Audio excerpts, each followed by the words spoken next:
Hello guys, আসসালামু আলাইকুম। আমি তোমাদের মাহমুদুর রহমান ভাইয়া, মাহমুদুরস মেথডের পক্ষ থেকে আজকে তোমাদের জন্য ছোট্ট একটা ভিডিও তৈরি করতেছি। তোমরা অনেকে পার্টস অফ স্পিচ পড়ছো, তাই না? এই পার্টস অফ স্পিচ পড়ার ক্ষেত্রে তোমরা কি কখনো চিন্তা করে দেখেছো যে প্রোনাউন আর প্রিপজিশন এই দুইটার ক্ষেত্রে প্রি মানে কি আর প্রো মানে কি? প্রি মানে কি আর প্রো মানে কি?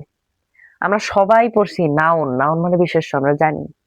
প্রিপজিশনের পজিশন মানে অবস্থান, এটাও জানি। কিন্তু প্রো মানে কি আর প্রি মানে কি? সত্যি বলতে আসলে কি? প্রো মানে হচ্ছে প্রো মানে হচ্ছে আমি লিখে দিচ্ছি, দাঁড়াও।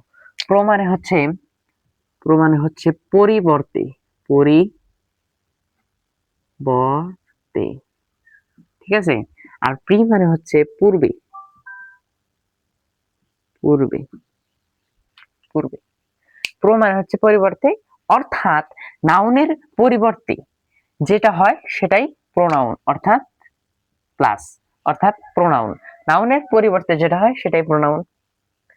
আর নাউন এবং প্রোনাউন এর পূর্বে বসে বা অবস্থান করে যে একটা সংযোগ স্থাপন করে সেটাই প্রিপোজিশন। সহজ না? এভাবে যদি আমরা প্রত্যেকটা পার্টস অফ স্পিচকে ভালোভাবে পড়ি, তাহলে আমাদের কোনোদিন পার্টস অফ স্পিচে আমরা কোনোদিন আটকাবো না। এবং গ্যাপ ফিলিং বলো, উইথ ক্লোজ অথবা উইথাউট ক্লোজ, যে কোনো ক্ষেত্রে কিন্তু পার্টস অফ স্পিচের ভূমিকা অপরিসীম। এই পার্টস অফ স্পিচকে আমরা একেবারে ফাতা ফাতা করে দিতে পারবো। সুতরাং এইরকম আরো ভিডিও পেতে চাইলে আমাদের মাহমুদুস মেথড এখনই সাবস্ক্রাইব করো।